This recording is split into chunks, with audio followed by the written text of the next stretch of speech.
नमस्कार। आज की सुर्खी थोड़ी कह सकते हैं चौंकाने वाली है।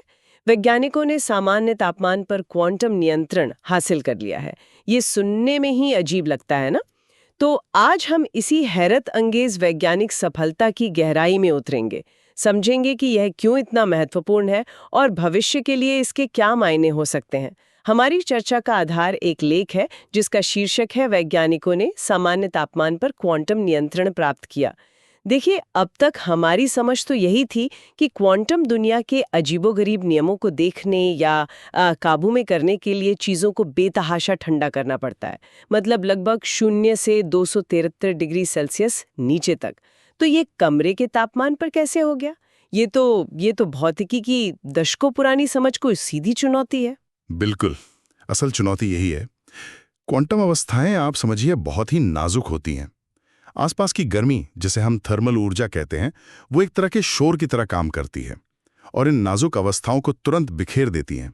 इसी प्रक्रिया को डीकोहेरेंस कहते हैं। अच्छा, डीकोहेरेंस। हाँ, और इसी शोर से, इसी गर्मी से बचने के लिए अब तक इतने महंगे और जटिल कूलिंग सिस्टम की जरूरत पड़ती थी। तो मतलब ये गर्मी ही वो दुश्मन थी जिसे शांत करने के लिए एकदम जमा देने वाली ठंड चाहिए थी। और यहीं ईटीएच ज्यूरिख के शोधकर्ताओं का काम सामने आता है।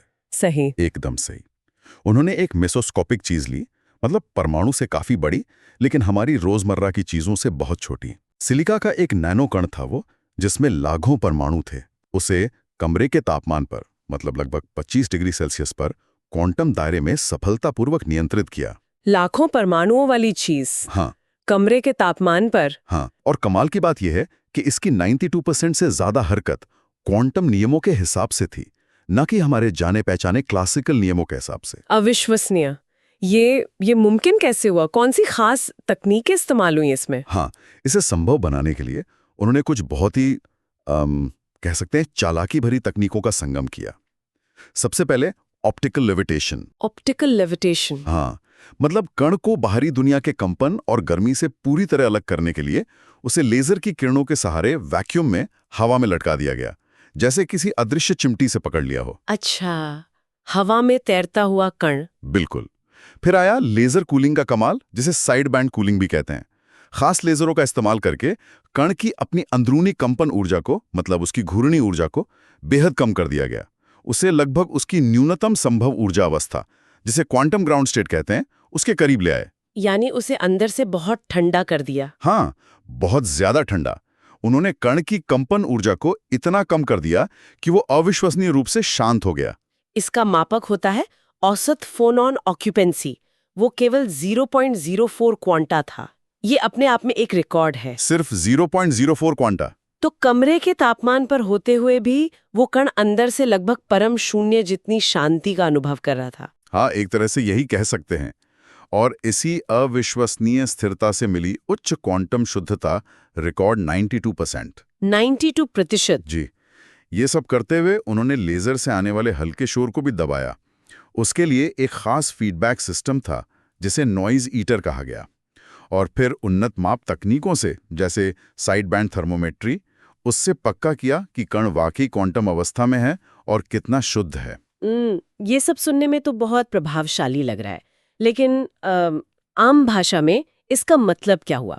ये कमरे के तापमान पर क्वांटम नियंत्रण हमारे लिए क्या मायने रखता है? हाँ, देखिए, यहां से बात और भी दिलचस्प हो जाती है।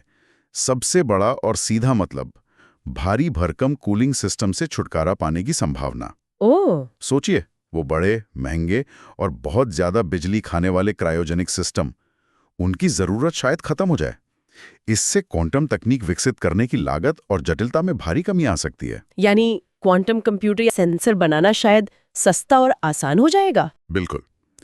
दूसरा, ये दिखाता है कि हम सिर्फ परमाणुओं पर ही नहीं, बल्कि उनसे कहीं बड़े सिस्टम पर भी क्वांटम नियंत्रण पा सकते हैं।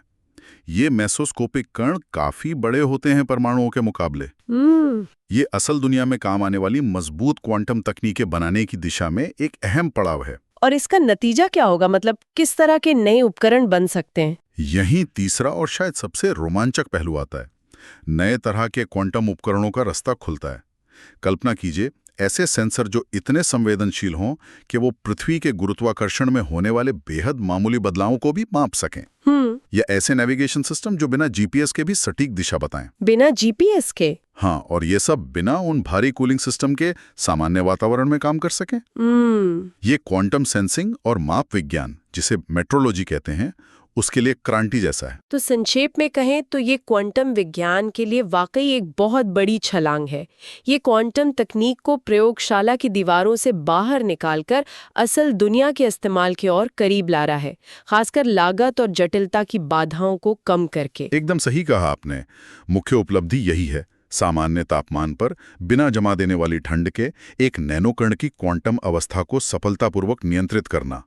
और इसका मुख्य निहितार्थ है क्वांटम प्रौद्योगिकी को ज्यादा व्यवहारिक, सस्ता और बड़े पैमाने पर अपनाने की दिशा में एक महत्वपूर्ण कदम। लेकिन हाँ, ये सफलता एक गहरा सवाल भी खड़ा करती है। अगर कमरे के तापमान पर क्वांटम नियंत्रण संभव है, तो भौतिकी और इंजीनियरिंग की और कौन सी मानी हुई सीमाएं हैं जो भविष्य में टूट सकती हैं? और इस प्रयोगशाला की सफलता को वास्तविक उपयोगी उपकरणों में बदलने की राह में अगली सबसे बड़ी चुनौती क्या होगी, ये सोचना होगा।